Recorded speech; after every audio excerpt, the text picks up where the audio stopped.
किमपि तत्त्वमहं न जाने कृष्णात् परं किमपि तत्त्वमहं न जाने वसुदेवसुतं देवं कंसचाणूरमर्दनं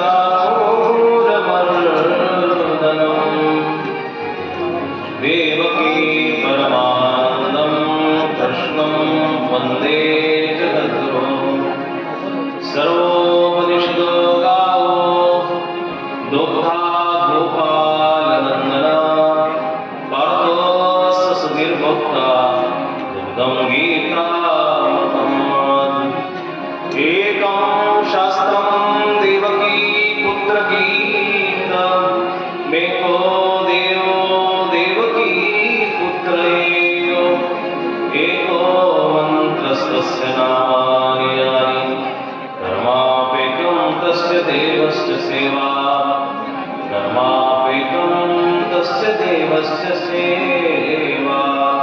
श्री गोपाल कृष्ण भगवान की श्री दत्तात्रेय महाराज की श्री चक्रपाणी महाराज की श्री गोविंद प्रभु महाराज की सर्वज्ञ श्री चक्रधर स्वामी की जय हो।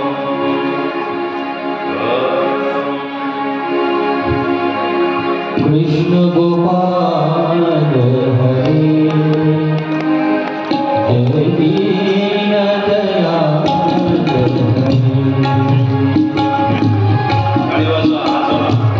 कृष्ण गोपाल हरे दीन दयाल हरे कृष्ण गोपाल हरे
प्रसीददासि यद्यत्तपस्यसि कौन्तेय तत्कुरुष्व मदर्पण प्रस्तुत. अच्छा या पंचम सूत्राला उद्भवत असताना कमी तू नाही माझ्याकडे मी केलं यांना याचा थोडा भास वाटून दे. अच्छा या पंचम सूत्राला प्रारंभ करत असताना इको कमी. उपस्थित सज्जनो, समग्र विश्वाची ज्ञान गंगोत्री, समग्र जगताचं कल्याण मंत्र देणारा एकमेव ग्रंथ, जगाच्या पाठीवरचा सगळ्यांचा आधार आणि पूर्ण परब्रह्म परमात्मा भगवान योगेश्वर भगवान गोपाल कृष्णाच्या श्रीमुखातून निस्त्रित झालेली धर्मसंहिता श्रीमद भगवद्गीतेच्या पंचम दिवसामध्ये आपण चिंतन करत आहोत. श्रीमद भगवद्गीतेच्या एका सूत्राला धरून रेशमाच्या धाग्यामधून जसा रेशीम बाहेर निघतो आणि तो रेशीम तुम्ही सांगू शकत नाही की तो किती लांब असणार आहे, त्याला जसं जसं तुम्ही ताणवत जाणार तसं तसं तो धागा तंतुवत होत जाऊन पातळ पातळ होतो. श्रीमद भगवद्गीतेचा एक एक श्लोक असाच आहे की त्याला ज्यावेळेस तुम्ही ऐकायला लागाल ना, त्याचं ज्यावेळेस विवेचन करायला लागाल त्यावेळेस त्या श्लोकामधून असे वेगवेगळे अर्थ आणि वेगवेगळे ज्या पद्धतीनं सागराला अनेक गंगा, यमुना, सरस्वती नद्या, अनंत असलेल्या नद्या, प्रवाह, नाले सगळे मिळतात आणि त्याच्यामध्ये सम्मिलित होतात, त्याच पद्धतीनं एकम शास्त्रम देवकी पुत्र गीतमेको देव देवकी पुत्र एव, हे एकमेव जगातलं असं सगळं शास्त्र आहे की सगळे ग्रंथ त्याच्यामध्ये येतात, सम्मिलित होतात. त्याला प्रमाणे श्रीमद भगवद्गीतेच्या प्रत्येक अध्यायाच्या शेवटी आहे इथे श्रीमद भगवद्गीता उपनिषद सु.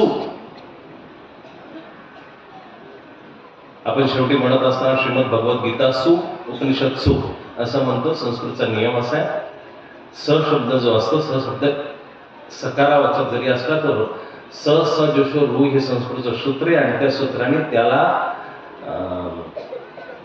जे दोन टिंब लागतात, विसर्ग ज्याला म्हणतो आपण, दोन टिंबामध्ये ते सहचं रूपांतर होत असतं. ज्यावेळेस तुम्ही एकत्र म्हणाल त्यावेळेस श्रीमद भगवद्गीता आणि मग त्याच्या पुढचा जो शब्द आहे तो उपनिषद सु असा म्हणायचा असतो.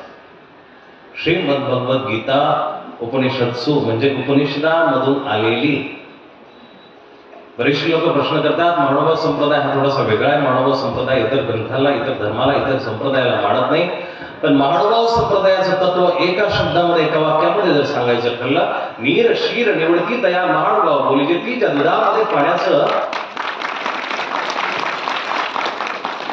ज्या दुधामध्ये जास्त पाणी ओतले गेले त्या पाण्याला बाहेर काढून फक्त दूध दूध प्राशन करणे, राजहंसाच्या स्वभावाप्रमाणे फक्त चांगलं चांगलं घेणे, याला महानुभाव संप्रदाय असं म्हणतात. हा महानुभावांचा खरा अर्थ आहे. गीता प्रमाणे श्रीमद भगवद्गीता उपनिषद सु म्हणजे उपनिषदामधून घेतलेलं. उपनिषदामधून बरेचसे पहिल्यांदा वेद निर्माण झाले, वेदानंतर उपनिषद निर्माण झाले, शिवशास्त्र निर्माण झाले, 18 पुराण निर्माण झाले, 108 उपनिषदांची गिनती झाली, 18 पुराण आहेत, बरेचसे धर्मसंहिता आहे, धर्मशास्त्र आहे. पण त्या धर्मशास्त्रांमध्ये मिश्रता जेव्हा आली त्याला भगवद्गीतेच्या महानायकाने प्रमाण दिलेले स्वकाले नियमता योगो नष्टपर्यंत. अनेक काळ गेल्यानंतर ते शास्त्र मिश्र होत असतं, अनेक काळ गेल्यानंतर त्याच्यामध्ये व्हायरस होत असतो. मोबाईल 2-3 वर्षांनी हँग व्हायला लागतो. त्याचं कारण काय? बऱ्याचशा अशा नको त्या फाईलद्वारे, नको त्या गोष्टीद्वारे त्याच्यामध्ये मिश्रण झालं आणि त्या मिश्रणाने जे मूळ ज्ञान आहे ते मूळ ज्ञान लोक पावतं. स काले नियमता योगो नष्टपर्यंत. हा जो ज्ञान योग येतो नष्ट होऊन जातो आणि मग भगवंताला धर्म संस्थापनार्थ आहे. हा संबंध आहे त्याचा. श्लोक भरी कुठल्या अध्यायातल्या कुठं जरी असला पण ज्या पद्धतीने आमचे ब्रह्मविद्या वाचस्पती या पूर्व पक्षाचा, पूर्व रंगाचा किंवा त्याचा प्रकरणवश लावतात, त्याच पद्धतीने गीतेच्या प्रत्येक श्लोकाचा प्रकरणवश आहे, प्रत्येक श्लोकाचा हेतू आहे, प्रत्येक श्लोकाचा पक्ष आहे, प्रत्येक श्लोकाला लापिका आहे, टीका आहे, प्रत्येक श्लोकाला त्याच्या पूर्वीचं कारण आहे. लापणिक दृष्टांतामध्ये जे येतं, लापिका, लापणिक, दृष्टांत, त्याचं मग टीका, शंका, प्रयोग, हे गीतेला सुद्धा देऊ शकतात. तुम्हाला ती बुद्धी जर चालवता आली तर ते देता येईल. आज या ज्ञान सोहळ्याला आवर्जून आपल्या सर्वांना दर्शन देण्यासाठी, आपल्या सर्वांना आशीर्वाद देण्यासाठी आणि आपलं धार्मिक कौतुक बघण्यासाठी परमपूज्य परमादरणीय मार्गश्रेष्ठ, ज्ञानश्रेष्ठ, ब्रह्मविद्या वाचस्पती, अध्यात्मनित्य असलेले आमचे आदरणीय गुरुवर्य बाबाजी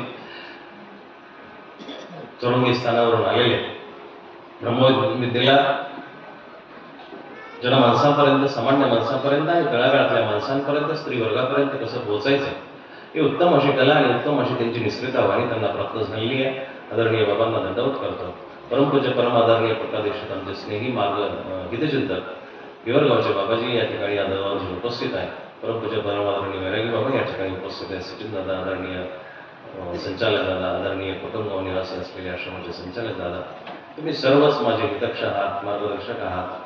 राजकारणातली सगळी उत्तम अशी मंडळी जी शिंदेहून आलेली, गावातून आलेली, राजकीय, सामाजिक, धार्मिक सगळ्या क्षेत्रातील मान्यवर, तपस्विनी आया, सगळ्याच मार्गमावल्या, सगळ्याच गृहिणी, माता, सुना, आया, सासवा, त्यानंतर भाऊसाया, ज्या ज्या ज्या सगळ्या उपस्थित झालेल्या त्या सगळ्यांना दंडवत प्रणाम म्हणा की तोंडाने.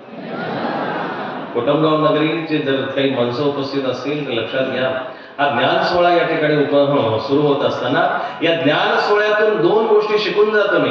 बाकी काही शिकायचं असेल शिकू नका, बाकी काही घ्यायचं असेल घेऊ नका, परंतु दोन गोष्टी जरूर घेऊन जा की ज्येष्ठांचा आदर करा. हा माळोबा संप्रदायाचा प्रथम आचरण असलेला गुण आहे, प्रथम आचरणात आणण्यासारखा गुण आहे की जे जे ज्येष्ठ दिसतील, तुम्हाला श्रेष्ठ दिसतील, त्यांच्यासमोर झुकायला शिका, वाकायला शिका. दंडवत प्रणाम हे शब्दाचा अर्थ होतो दंड म्हणजे काठी, तद्वत प्रणाम करण्याला दंडवत प्रणाम करतात. आजकाल नमस्कार तुकडा होत चालला, रमणाप तुकडा होत चालला, क्षमता तुकडा होत चालला. कोणी कोणासमोर वाकायला तयार नाहीये. अहंकाराने माणसाचे मान काठी कदकाठी इतकी वरती केली की झुकायला कोणी तयार नाहीये. पण झुका, फळं भारे वृक्ष नम्राची झाला. ज्या झाडाला फळं लागतात तो वागतो की नाही, त्याचा गुण आहे. आदरणीय दादा या बसले तर बरं वाटलं, शेट घेऊन या दादा. फळ वारे वृक्ष नम्राचे झाड, ज्या झाडाला फळं लागली ते झाड वागतं. तुमच्यामध्ये धार्मिकता असेल, आध्यात्मिकता असेल, सद्गुण असेल, सात्विकता असेल, नम्रता असेल, थोरलेपण असेल, ज्येष्ठपण असेल, मोठेपण असेल तर तुम्ही झुकले पाहिजे, वाकले पाहिजे ना दादा. एक 2-3 दिवसापासून ती म्हणायची कोशिश करते, प्रयत्न करते, पण ती लक्षात राहत नाही.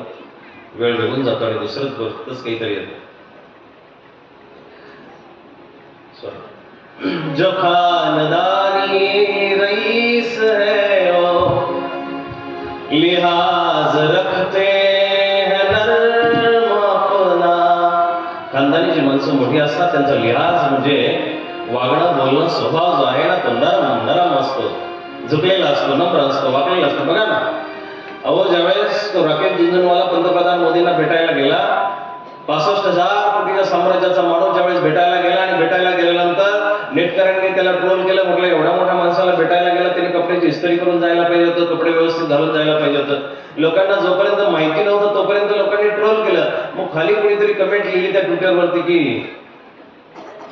भाऊ हा साधा सुद्धा नाही आहे, तो अलास्काचा आणि त्या शेअर मार्केटचा बिग बुल आहे आणि 65,000 कोटीचं साम्राज्य आहे. आणि मग लोक खाली लगेच एका क्षणामध्ये परिवर्तन झालं. विवाह एवढी मोठी श्रीमंती असून सुद्धा किती नरम स्वभाव आहे, किती साधं वागणं आहे, उच्च विचारसरणी आणि साधी वागणी आहे. लिहाज म्हणजे स्वभाव. जो खानदानी रईस है वो लिहाज रखते हैं नर्म अपना.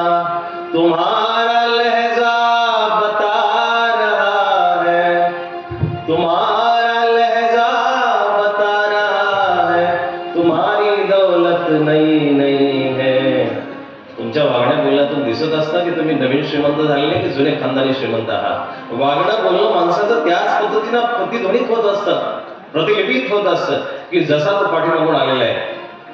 गंगेचं पाणी गढूळ जरी दिसत असलं तरी लोक त्याला गंगेचं म्हणून भाषण करतात, पण बाटलीच्या पाण्यावरती सुद्धा संशय घ्यावा अशी आजची स्थिती झालेली आहे. तुम्ही वागत असताना, राहत असताना, चालत असताना, बोलत असताना तुमचं उठणं, बसणं, वागणं हे सगळं एक मर्यादेमध्ये जेव्हा दिसेल ना त्यावेळेस तुम्ही धर्मवान आहात किंवा तुम्ही जो धर्म करता तो धर्म तुमच्या हातामध्ये पाझरला आहे असं दिसून येईल. कोटमगाव नगरीचं भाग्य आहे, तुमच्या गंगेच्या खडाला ही ज्ञान गंगोत्री आली आहे. एक गोष्ट शिका, दंडवत प्रणाम हा नुसता माळोबा संप्रदायाचा नाही आहे. दंडवत प्रणाम त्या व्यक्तीचा आहे की ज्याच्याकडे धर्म आहे, ज्याच्याकडे आध्यात्मिक आहे, ज्याच्याकडे सात्विकता आहे, ज्याच्याकडे भक्ती आहे. तो दंडवत प्रणाम बोलतो, तो दंडवत प्रणाम सारखा वागतो, तो दंडवत प्रणाम सारखा राहतो. मग कोटम गावामध्ये कमीत कमी या गावामधले माणसं बरेचसे आजूबाजूची आली शिंदे गावात हे उच्चारण केलं तर पाप लागणार नाही. पण जो माणूस दिसेल भले की अनुभव संप्रदायाचा असो किंवा दुसऱ्या कुठल्या संप्रदायाचा असो 2 हात जोडा आणि त्याला दंडवत प्रणाम म्हणा. बस एवढे जरी या सत्संगामधून तुम्ही घेऊन गेले ना, तुम्ही नसले महानुभाव तरी महानुभाव आहात. दंडवत प्रणाम म्हणायला शिका, दंडवत प्रणाम सारखं वाटायला शिका. अर्जुन जेव्हा भेटायला गेला पायाजवळ बसला ना, हे नम्रतेचं सूचक आहे. ज्याच्या अंतकरणात नम्रता आहे तोच इथे येण्याचा भागीदार असतो, तोच इथे येतो राहतो, तोच इथे येऊन खऱ्या अर्थानं बसू शकतो. त्यालाच बसण्याची खरी पात्रता त्याची आहे किंवा बसण्याची आवड आहे किंवा बसण्याचा अधिकार आहे, ज्याच्या ठिकाणी नम्रता आहे. दंडवत प्रणामची गोष्ट शिका तुम्ही. आजपासून जो पण भेटेल, तुमचा दाजी असेल, मेवणा असेल, साडू असेल, व्याही असेल, सासरा असेल, सासू असेल, कोणी काही असेल, म्हणायचं बिंदासपणे म्हणा त्याला. हे म्हटल्याप्रमाणे नुसतं कुटुंबावाल्यांनी शिकलं तर काही अर्थ, परंतु बाकीचे आहेत. गंगेचं पाणी जेवढी जेवढी माणसं प्राशन करतात त्या सगळ्यांनी दंडवत प्रणाम शिका. हा संप्रदायाचा एक मूलमंत्र आहे. नम्र माणसाचा, भक्ती करणाऱ्या माणसाचा मूलमंत्र आहे. जाफोरी गावातील असतील, शिंदे, पळशे, हिंगणवेढा, साडेगाव, सामनगाव, वळेगाव, बाबळेश्वर आणि पंचक्रोशीतील नाशिक रोडवरून आलेली आदरणीय बाबा या असा सगळी माणसं जी आलेली ना, त्यांनी आवर्जून ह्या गोष्टी शिकल्या पाहिजे, आवर्जून ह्या गोष्टी घेतल्या पाहिजे. थोडी तरी धार्मिकता आपल्या हातामध्ये पाझरली पाहिजे. ह्या ज्ञान सोहळ्याचं खऱ्या अर्थानं मर्म आहे. या ज्ञान सोहळ्याला ह्या लोकांनी जे आयोजित केलंय, सद्भक्त मंडळींनी आयोजित केलंय, त्याची काहीतरी फलश्रुती झाली पाहिजे. तुम्ही तुमच्या गावापासून सुरुवात करा ह्या गोष्टीची, लांब जायला नको. स्वतःपासून जेव्हा सुरुवात कराल ना, तेव्हा तुमचा आभा, तुमची प्रभा आपल्या आपण शेजारी पाजाऱ्यांना सुधारेल, आपल्या आपण दुसऱ्याला तुमचा आदर्श घ्यावा वाटेल. कुणाच्या कपाळावरती लिहिलेलं नसतं की ते ज्ञानी आहे, पंडित आहे, विद्वान आहे, चांगला आहे, वाईट आहे. कपाळावरती लिहिलेलं नसतं. पण जेव्हा तो बोलतो, तुमच्या चेहऱ्यावरून राणी मारावरून तुम्ही सध्या काय आहात हे दिसत असत. पण तुम्ही जेव्हा बोलायला लागतात ना, तेव्हा तुमचं कुळ खानदान दिसत असतं. चेहरा तुमचा सांगतो किंवा आहात, राणीमान सांगतं की तुम्ही श्रीमंत आहात, गरीब आहात, वेल सेटल आहात, हे तुमच्या राणीमानावर दिसतं. पण जेव्हा तुम्ही बोलायला लागाल ना, तेव्हा तुमच्या बोलण्यातून तुमचं खानदान आणि तुमच्या आईवडिलांचे संस्कार दिसत असतात.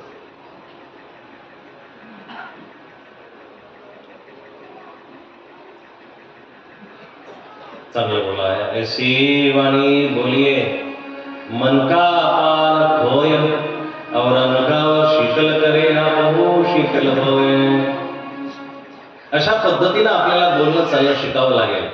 तुम्ही तुमच्या गावाला समृद्ध करा दादा, परिवाराला समृद्ध करत, शेजाऱ्या पाजाऱ्यांना समृद्ध करत, गावाला समृद्ध केले ना, आपल्या आपण आजूबाजूची माणसं सुधारतात.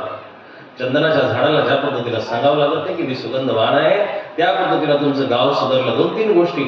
आज भगवद्गीतेचा तसा चिंतनाचा 5वा दिवस आहे, पण जास्त आपण त्याच्यामध्ये घुसलोच नाही, कारण पार्श्वभूमी आणि तुमच्या येण्याच्या प्रतीक्षेमध्येच बराचसा वेळ निघून जातो. सांगायचं तरी किती, घ्यायचं तरी किती, आणि थोडंसं रंगात आला आयोजक येतात, सूचना करतात, संपून द्यावं लागतं. बाकीच्याही व्यवस्था महत्वाच्या आहे. पण बंधूंनो, हे तुमच्या उद्धाराची आणि तुमच्या सुधारण्याची संस्काराची एक जागा आहे. ही जागा परत तुम्हाला प्राप्त होईल ना होईल, परंतु आज जर तुम्ही लाभ घ्याल ना, आज जर तुमच्या जीवनामध्ये हा लाभ प्राप्त झाला तर नक्कीच तुमच्या जीवनाचं सोनं झाल्याशिवाय राहणार नाही.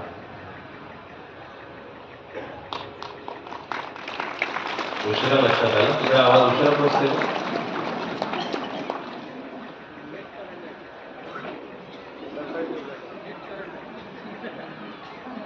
फूलों की तरह लब खोल कभी, फूलों की तरह लब म्हणजे होठ, फूलों की तरह लब खोल कभी, खुशबुओं की जुबान में बोल कभी,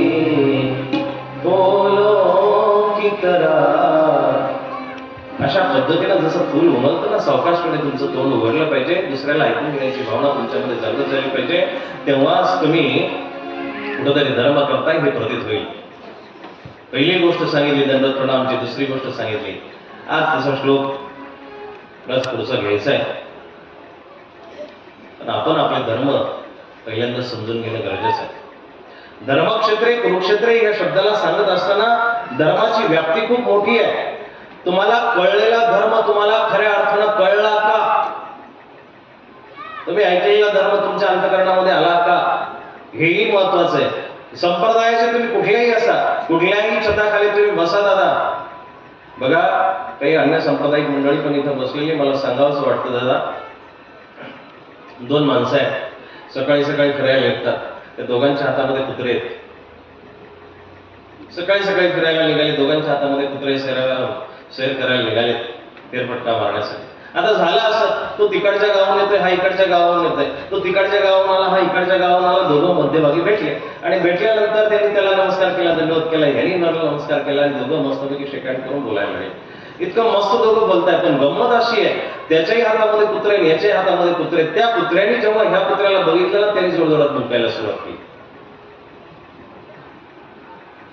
उदाहरण तुमच्या लक्षात नाही आलं. दोन जी महत्वाची माणसं ती प्रेमाने भेटली, प्रेमाने बोलायला लागली. पण जे कुत्रे होते ना सोबत आलेले, ते मुंकायला लागले. संप्रदायामध्ये जी वरिष्ठ मंडळी ना ते एकमेकाच्या गळाभेट करत असतात, पण ज्यांना संप्रदाय कळला नाही तीच माणसं खाली कुसकुस करत असतात. बरोबर आहे. मी 2017 साली एका मोठ्या व्यासपीठावरती वारकरी आणि महानुभाव संप्रदायाची व्याख्या केली होती. महानुभाव आणि वारकरी म्हणजे काय? वारकरी म्हणजे ज्यांनी कामावरती, क्रोधावरती, षडविकारावरती, द्वेषावरती, हिंसेवरती, ज्यांनी मत्सरावरती वार केला, तो खऱ्या अर्थानं वारकरी. आणि महानुभाव शब्दाचा अर्थ असा आहे की ज्याने कुठलीही शक्ती असो, कुठलाही इष्ट असो, त्याचा अनुभव घेतला, तो खऱ्या अर्थानं महानुभाव. मग वारकऱ्यालाही महानुभाव होता येईल आणि महानुभावाला वारकरी होता येईल का नाही दादा? काय हरकत आहे हो? तत्वभेद, मतभेद बाजूला ठेवा. गंगेमध्ये ज्यावेळेस गंगापूरून नाला येतो, जाकरून एखादा नाला येतो, चेडीवरून पाणी येतं, पंपिंगवरून येतं, तिकडून धारणावरून येतं, दुसऱ्या इगतपुरी भागातून येतं. इथं आल्यानंतर टेस्ट केलं ते पाणी जेव्हा तुम्ही त्या याच्यामध्ये टेस्ट करणाऱ्या मशीन मध्ये घालाल, त्यावेळेस तिथं ते दर्शवतं का हो हे पाणी अमक्या ठिकाणाला, ते तर मुख्या ठिकाणाला, तमक्या ठिकाणाला नाही दर्शवत. तुम्ही आम्ही भेद करणारे कोण आहे साहेब? भलेही तत्वभेद, रस्ते वेगवेगळे असतील, परंतु माणूस म्हणून तुम्ही आम्ही सगळे असाल, एकच आहात. माणूस म्हणून तुम्ही आम्ही सगळे. हा धर्म ज्याला कळला, हे मर्म ज्याला कळलं, हे तत्व ज्याला कळलं ना, तो वाकडी वाट करून कधी सिद्धून जाणार. तो इथं आल्याशिवाय, हरिनाम गुणगुणल्याशिवाय जाऊ शकत नाही. तेही गात असताना सांप्रदायिक मंडळी सुद्धा जे चिंतन करतात ना, ते चिंतनही सुंदर आहे. फक्त नीर शिर निवडती, जिथून जिथून चांगलं भेटेल ते तुम्हाला उचलता आलं पाहिजे. चहुवेदी जाण षडशास्त्र कारण, 18वे पुराण हरिसीला, 18वे पुराण हरिसीला, 18वे पुराण हरिसीला. मनोनी योनिता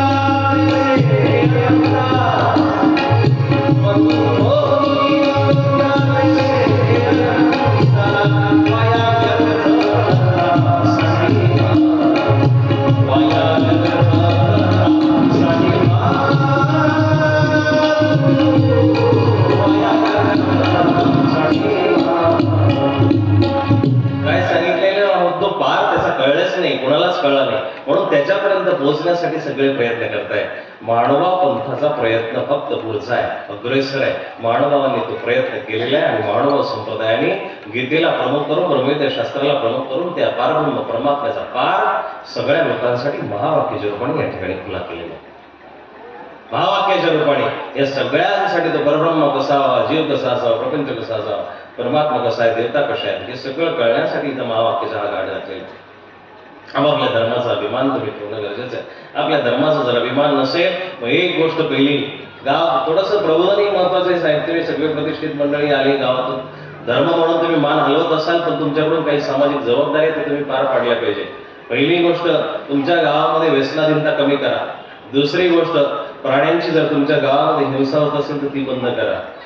काही अर्थ नाहीये. तुमचं एक बाजूला मंदिर आहे, एका बाजूला सकाळ संध्याकाळ हरिपाठ होते, पारायण होते, आरती होते, सकाळ संध्याकाळ आरती होते, घंटेचा नाद होतोय आणि त्याच चौकामध्ये किंवा त्याच कोपऱ्यामध्ये धनाधन जनावर कापल्या जात आहेत.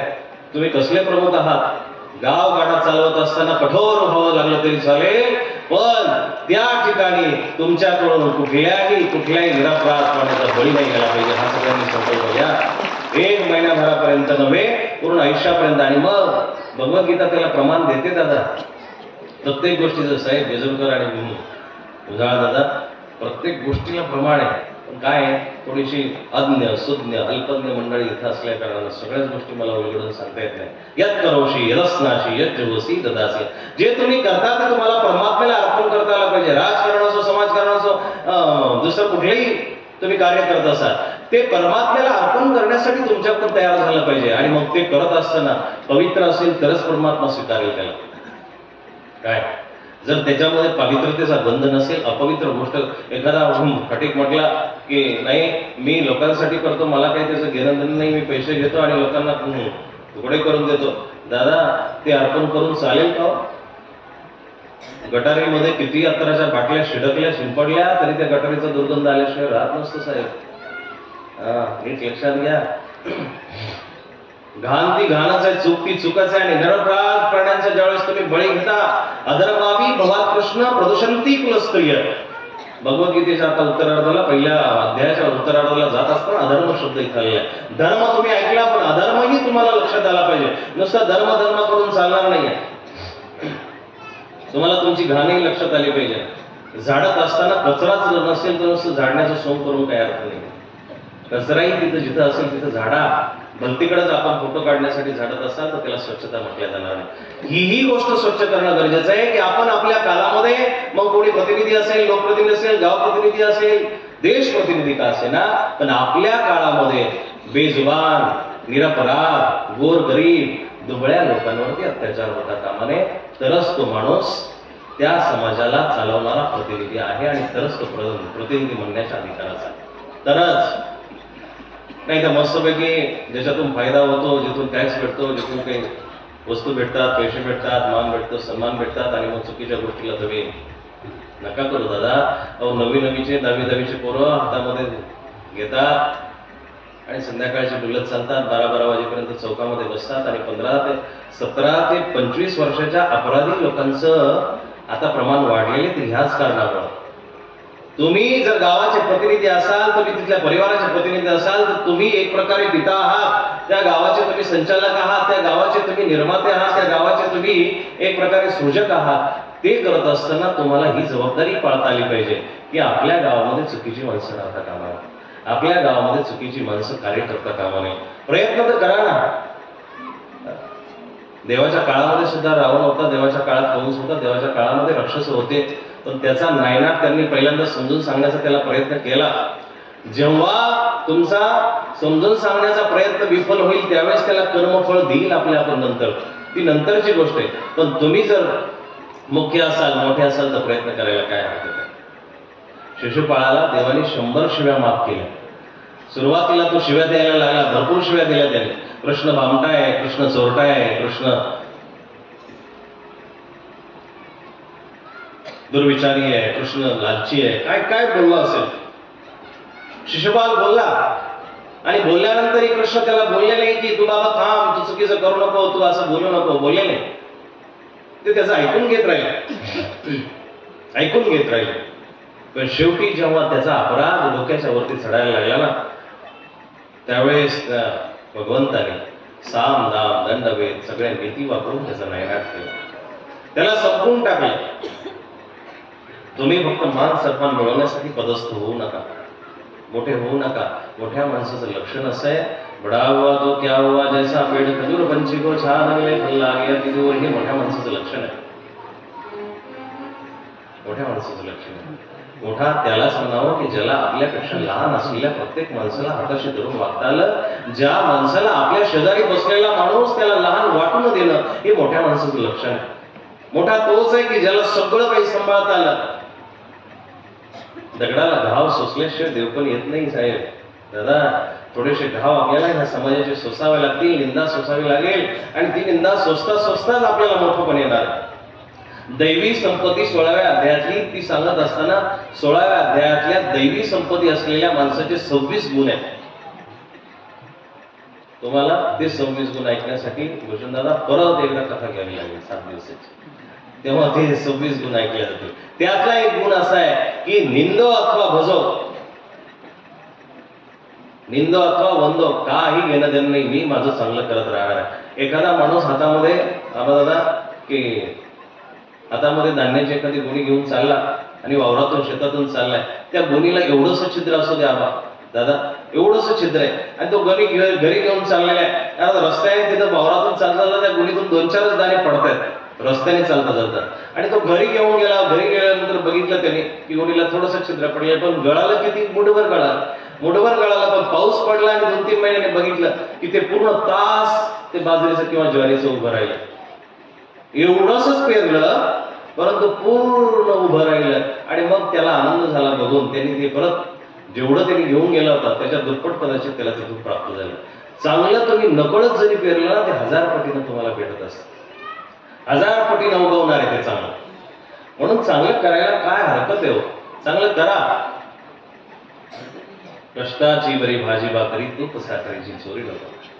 कष्ट करून तुम्ही प्रामाणिक राहत असाल ना, भलेही तुम्ही तळागाळाला जमिनीवरती राहाल, पण या सुसंस्कृत आणि सामाजिक संस्कारी माणसामध्ये तुमचं नाव घेतलं जाईल. स्वर्ग ज्ञान देवाला जगाने मारिले निंदिले किती, परिणयाच्या समाधीवरती लोक अश्रू ढाळती. जीवन आहे दोघडीचे, ऊन केव्हा चांदणे, या जगाची रीत आहे निंदने मग वंदने. पुत्र होता सारथाचा तरीही कर्णा निंदिले, कवच तुंडले कान देला लोक अंदू लागले. जे असे भाई तुझा तोवरी तुझ सोसणे, या जगाची रीत आहे निंदने मग वंदने.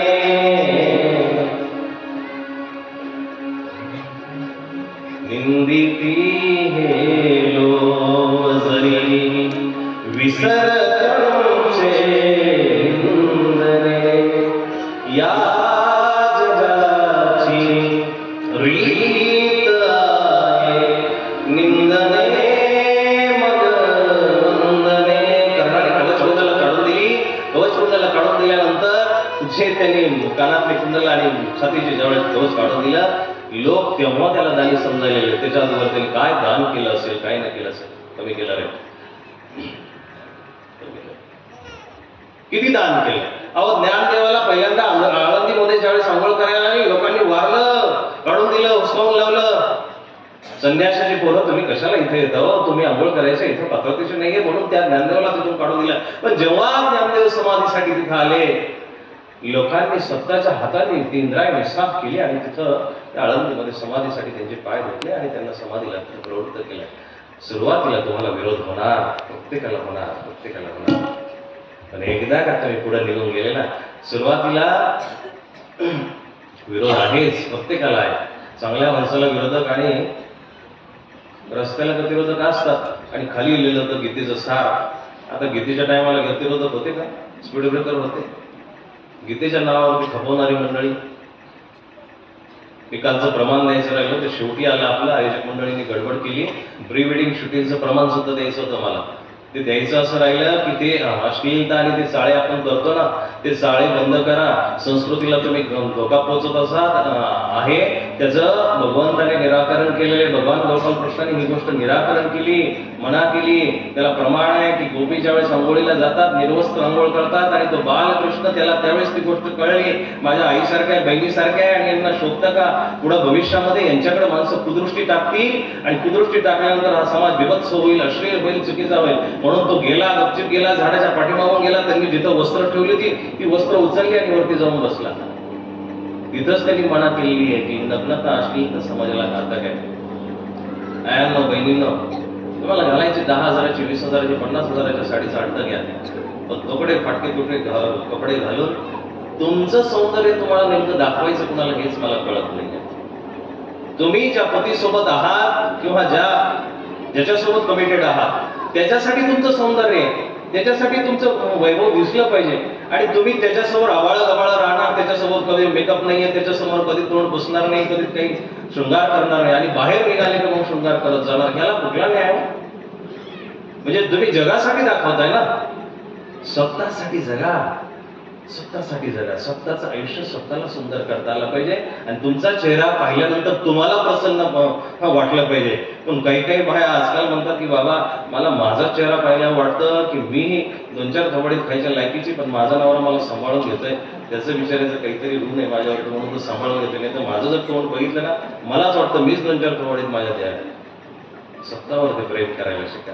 ज्याला स्वतःवरती प्रेम करता आलं, ज्याला स्वतःला समजता आलं, जो माणूस स्वतःच्या तत्वाला जाणणारा झाला, मग तो क्रोधी असेल, कामी असेल, भोगी असेल, उपभोगी असेल, ईर्षाळू असेल, द्वेषी असेल, समजा, स्वतःला समजा. कधीतरी स्वतःच्या आतमध्ये डोका, आणि डोकावून तुम्ही शोधा की नेमकं वाईट कोण आहे, नेमकं चुकीचं कोण आहे. समोरचा व्यक्ती चुकीचा आहे, चुकीचा समोरचाही नसतो, तुम्ही नसतो. आई, चुकीचं कोण असतं माहिती का? चुकीचे विचार असतात. तुमचे आपसामध्ये बोलत असताना त्याचे विचार त्याचे, तुमचे.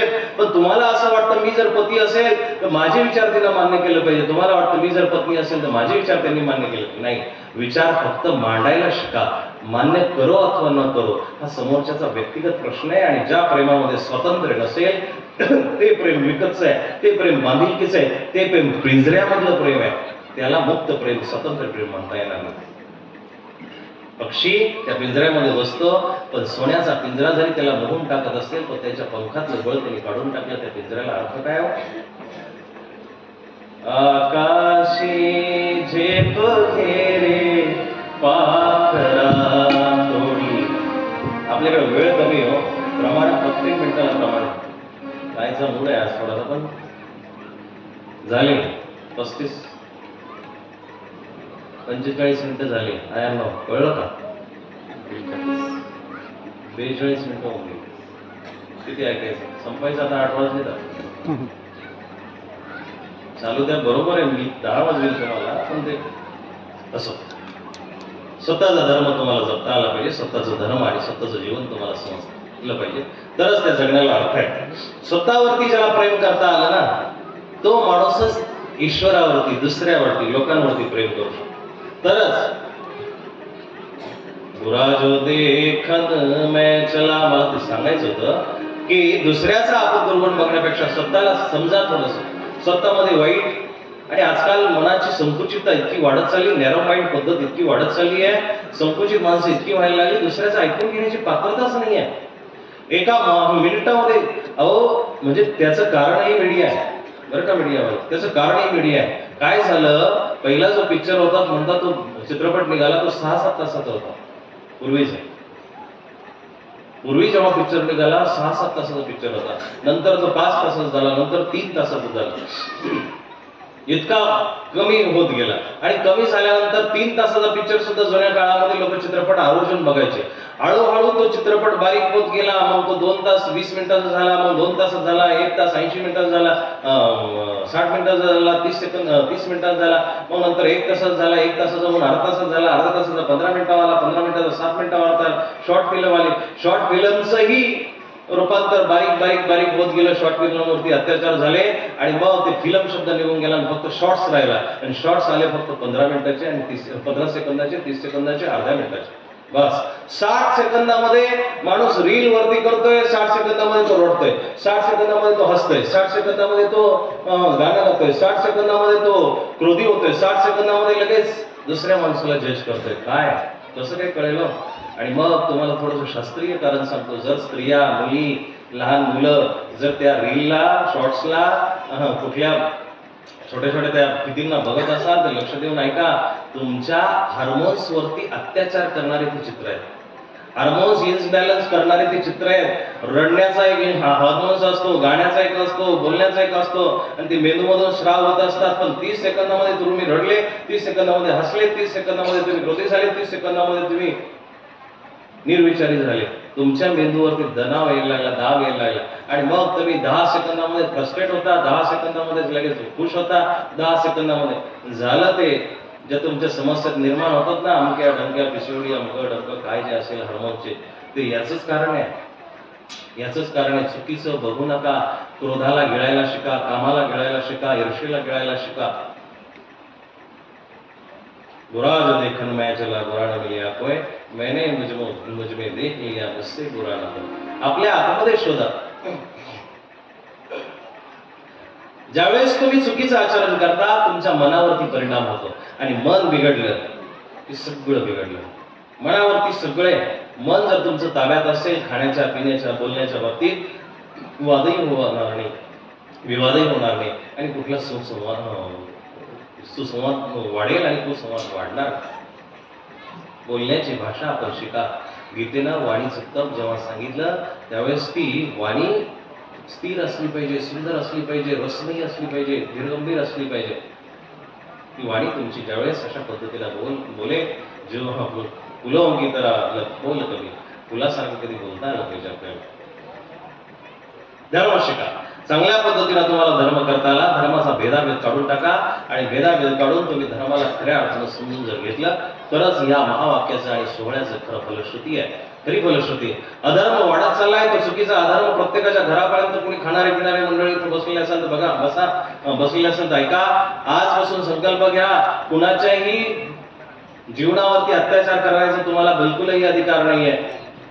बिलकुलही अधिकार नाही. कोणावरती तुम्ही अत्याचार करत असाल, कोणाची हाय घेत असाल, कधी गोरगरिबाची असो, निष्पाप प्राण्यांची असो, कुणाची तुम्ही हाय घेत असाल, हे तुम्हाला फेडणं आहे. ते अशा पद्धतीनं फेडणं आहे, त्याचं 1000 पट तुम्हाला फळ द्यावं लागेल, भोगावं लागेल. कर्म 1000 वेळा परत येतं, कर्म 1000 पटीनं परत येत असतं. हे कर्म तुम्हाला भोगावं लागेल. एका कुटुंबामध्ये एक माणूस नेहमी कामाला जायचा, आणि कामाला जाता जाता संध्याकाळी जेव्हा घरी यायचा मोलमजुरी करून, तर त्याला ते चुकीचं खाण्याची सवय होती. त्याला सज्जन माणसं घाण म्हणतात, पण ते काहींचं भोजन आहे. काय बुद्धी चालली माणसाची हो. काय खावं, काय लिहावं, काय बोलावं, हे 3 इनबॅलन्स झाले, समाज ढासळला, संस्कृती ढासळल्या. संध्याकाळी घरी यायचं आणि पिशवीमध्ये काही ना काहीतरी एखादा प्राणी घेऊन यायचा, आणि घरी आल्यानंतर काय करायचं, त्या प्राण्याला घरीच, जुन्या काळामध्ये अशी चौकामध्ये दुकानं नव्हती, त्यांची चूक नाहीये, त्यांच्या डिमांड तुम्ही वाढवल्या म्हणून ते चिया मानून बसले तिथं एखादं बदामाचं, मिठाईचं दुकान उघडा ना, आणि ते खायला प्रवृत्त करा लोकांना. खायचंच आहे, पोट भरायचं तर चांगलं खायला काय हरकत आहे. नाही, जीवाची मती इतकी घाण आहे, अधमती अधरती इतकी वाईट आहे की तो वाईटाकडेच जात असतो, चुकीच्या गोष्टीकडेच जाईल. कावळ्याला कितीही आंघोळ घातली, कावळ्याला कितीही चांगल्या पद्धतीनं धुतलं ना, तर तरीही तो ज्यावेळेस खायला जाईल, तो ज्यावेळेस घ्यायला जाईल, त्यावेळेस तो चुकीचंच खाऊन येईल, त्यावेळेस तो चुकीचंच घेतल्याशिवाय. त्याला कितीही तुम्ही चांगल्या रागसू धुतला दुधा माझे, वायसू धुतला दुधा माझे, परी तो नव्हे श्याम करणं. आणि त्याला कितीही चांगल्या पद्धतीनं तुम्ही धुतलं तरीही तो परत तसा होत नाही. त्याला कितीही तुम्ही धुवून जरी तिथं ठेवलं, पण तो माणसासारखं किंवा चांगलं आचरण न करता तो वाईटच आचरण करतो, आणि वाईट आचरण करून परत त्या घाणीमध्येच लोळायला जातो, परत त्या घाणीकडेच बघतो.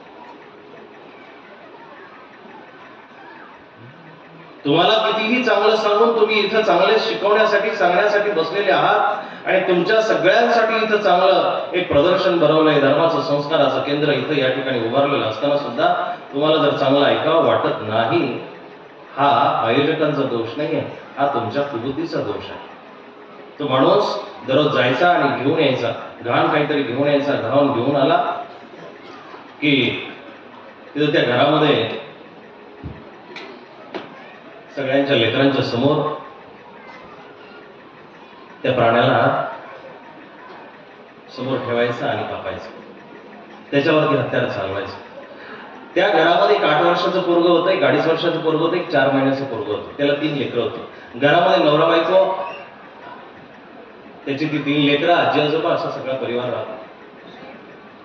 सगळा परिवार राहतो.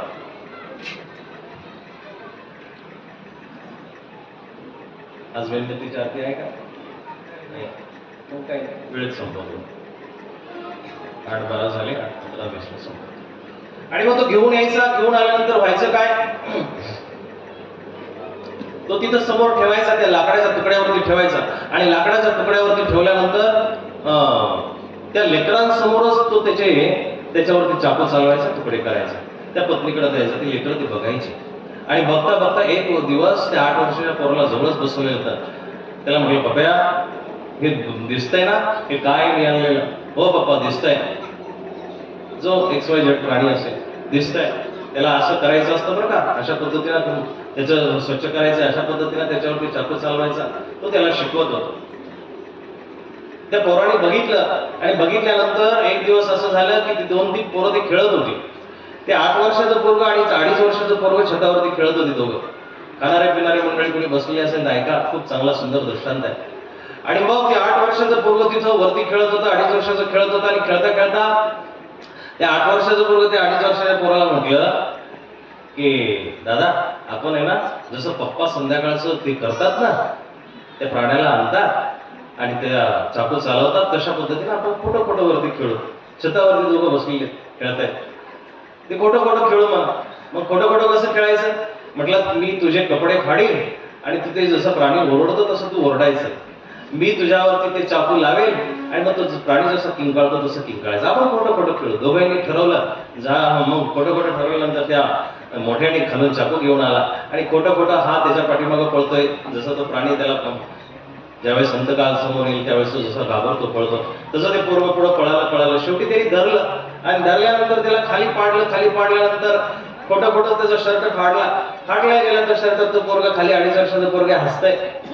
झालं असं हसता हसता ते हसत होतं. मग आता ते किंकाळण्याचा आवाज काढायचा होता, म्हणून यांनी काय केलं की त्याला चाकू नुसता लावला, पण तरी तो हसतच होता. चाकू थोडासा घासला तरी तो हसत होता. या 8 वर्षाच्या पोराला कळलं नाही की त्यांनी जोरामध्ये तो चाकू घासायच्या ऐवजी जोरात चाकू तो जोरात घासायला सुरुवात केली आणि मग त्या पोराची किंकाळी बाहेर आली, ओरडलं ते आणि त्या पोराच्या मानेवरती तो चाकू चालवला. जशी त्या लहान लेकराची किंकाळी त्या आईनं ऐकली, ती आई खाली त्या 4 महिन्याच्या लेकराला जे तिसरं पोरगं होतं त्या आपत्याला त्या टपमध्ये भांड्यामध्ये स्नान घालत होती, आंघोळ घालत होती. तिनं जशी ती किंकाळी ऐकली, जोरामध्ये पळत पळत छतावरती आली आणि छतावरती आल्यानंतर तिनं बघितलं की या मोठ्या 8 वर्षाच्या पोराच्या हातामध्ये चाकू आहे. चाकू बघितल्यानंतर ते खाली 2.5 वर्षाचं पोरगं खारोळ्यामध्ये पडलेले रक्ताच्या.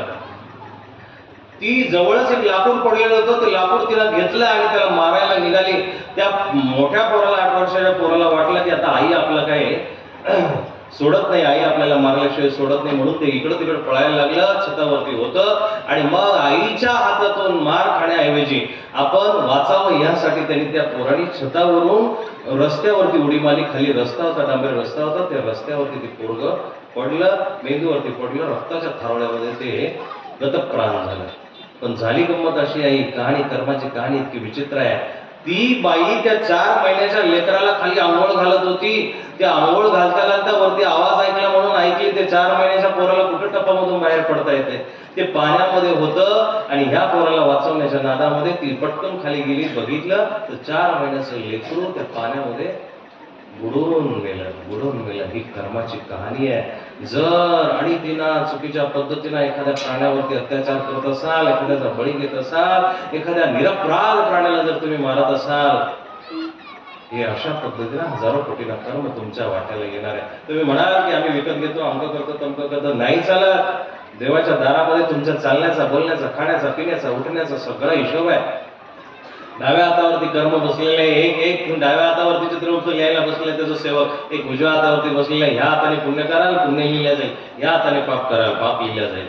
म्हणून सुद्धा थोडंसं बदलून घ्या, स्वतःमध्ये काहीतरी परिवर्तन करा. एवढी मोठी ज्ञान गंगोत्री इथं आल्यानंतर तुम्ही चुकीचं वागू नका. खाणं पिणं जरी तुम्ही सोडलं ना, भरपूर काही झालं, भरपूर काही झालं, जास्त काही सांगायची गरज नाही, जास्त काही दाखवायची गरज नाही. बघा, एखादा पोरगा गंध लावलेला असेल, गळ्यामध्ये माळा असेल, व्यवस्थित जर दिसत असेल, तो भलेही आतून खराब असू द्या, भलेही तो वाईट गुंड प्रकृतीचा जरी असला, पण त्याचं बाहेरचं आचरण बघितल्यानंतर त्याचं 50% इम्प्रेशन पडलं. पोरगी व्यवस्थित पंजाबी ड्रेसमध्ये असेल, व्यवस्थित तिनं कपडे न घालता व्यवस्थित कपडे घातलेले असेल, गळ्यामध्ये एखाद्या देवाच्या नावाचं लॉकेट असेल, चिठ्ठी असेल किंवा एखादी माळ असेल, आणि ती पोरगी गेली, भलेही तिचं आचरण जरी वाईट असलं, चारित्र्य वाईट असलं, तरीही लोक तिला चांगलं म्हणतील. का? कारण तिच्या अंगावरती धर्म आहे, धर्माचं चिन्ह आहे. मग धर्म जर तुम्हाला 50% जर चांगला करतो, जर तुम्ही 100% धर्म आचरण करायला गेलं, सुरुवात जर केली, तर जगामध्ये तुमचं नावलौकिक झाल्याशिवाय राहणार नाही ना दादा. नाव झाल्याशिवाय राहणार नाही या जगावर. धर्म तुमची ख्याती वाढवत असतो. मग लोक फॅशन मध्ये विसरत चालले, मठ मंदिरामध्ये जाणं, साधू संतांजवळ जाणं विसरत चालले. लोक म्हणतात काय देवदेव करता, आपले पैसे आपल्याला कमावं लागतात, खाणं पिणं सगळं आपण कमायचं नाही, देवाला जायचं, उगाच हात जोडायचे. दादा, हे कर्माने भेटलेले, पाठीमागून भेटलेले, पाठीमागच्या आयुष्याची शिदोरी आहे. आता सोडताना आनंद वाटेल, आता खाताना आनंद वाटेल, पण पुढच्यासाठी जाण्यासाठी जर काही केलं नाही, तर जेव्हा त्यावेळेस ती शिदोरी सडलेली असेल, विटलेली असेल ना, तेव्हा कपाळावरती हात मारावा लागेल. फक्त कपाळावरती हात मारावा लागेल. म्हणून चांगली कर्म करा, सत्कर्म करा, दुसऱ्याची निंदा करू नका, चुकीचं वागू नका. निंदा कीजा भूसालंगी, विवादवादी लटका वियोगी, मांसाहारी मद्यपी जयाला, उपदेश कैसा शिया मुडाला. अशा मूर्ख माणसाला उपदेश करून चालणार नाही. दिनोस्तनी गोचिड तोंड खोवी, तो रक्तप्राशी बहुमस्त जीवी. देनूच्या गाईच्या सडाला ज्यावेळेस तो गोचिड चिटकतो, तो गोचिड चिटकून तिथं रक्त पितो, पण दूध पित नाही, त्याला अमृताची चव येत नाही, तोडवून टाकी रुची नाही त्याला, उपदेश कैसा आशिया उडाला. अशा मूर्ख माणसाला कितीही तो कोळसा धुनिया दुधाने, कोळशासारखी काही माणसं असतात, दुधाने धुतलं तरीही ती सफेद होत नाही, घोळीला कर्पूर साखराने, काळाची दाहे नच शुभ्र त्याला, उपदेश कैसा शिया उडाला. तुम्हाला इतका उपदेश करून जर तुम्ही सुधरत नसाल, तर काही त्याला अर्थ नाहीये, काही त्याला अर्थ नाहीये. आता तरी पुढे हाची उपदेश, नका करू नाश आयुष्याचा वास. एवढं जरी सूत्र संतांनी ओरडून सांगितले तुम्हाला, ते जरी कळलं ना, सकळांच्या पाया माझे दंडवत. आला का दंडवत? तिकडं दंडवात हा सगळ्यांचा आहे. नका करू नाश आयुष्याचा, आयुष्याचा नाश करू नका, चांगलं आयुष्य जगा. दुसरी एक संकल्पना मला तुम्हाला सांगायची, ज्येष्ठ मंडळी किंवा श्रावक मंडळीमध्ये कुणीही असेल, बऱ्याचशा लोकांची इच्छा आहे की त्यांना ग्रंथपूजन करायचंय, भेटायला यायचंय किंवा भेटी करायच्या. शेवटच्या 7व्या दिवशी समाप्तीच्या वेळेस आपण संत मंडळींना भोजनाला पाठवून तुम्हाला सगळ्यांना भेटायला वेळ द्यायचा आहे. दुसरं असं, श्रीमद भगवद्गीतेची कथा आपण लावली, 7 दिवस ती कथा चालली, 2-4 श्लोक आपल्या त्या कथेच्या रूपाने आपल्या कानापर्यंत पोहोचले. विचार करा की 7 दिवस तुम्हाला इथं ती कथेला बांधून ठेवलं किंवा भगवद्गीता चिंतनाने बांधून ठेवलं, भगवद्गीतेला बांधून ठेवलं. मग ती भगवद्गीता जर तुमच्या घरामध्ये असेल तर तुम्हाला तुमच्या जीवनामध्ये कधीच वाईट प्रसंग येणार नाही. ती भगवद्गीता जर तुमच्या जीवनामध्ये असेल, घरामध्ये असेल, तर तुम्हाला वाईट करत असताना 1000 वेळा विचार येईल, नवे वाईट विचार सुद्धा येणार नाही. म्हणून ती भगवद्गीता प्रत्येकाच्या घरामध्ये असणं गरजेचं आहे. तुमच्या कुणाकुणाच्या घरामध्ये भगवद्गीता आहे? हात वरती करा पटकन. दादा, उपस्थित मंडळी बघा, दिसतंय का? भूषण दादा पुढे गेला, बाकीचे या इतक्या लोकांच्या घरामध्ये भगवद्गीता नाही. मग त्यांच्यासाठी आपल्याला एक सोय करायची आहे.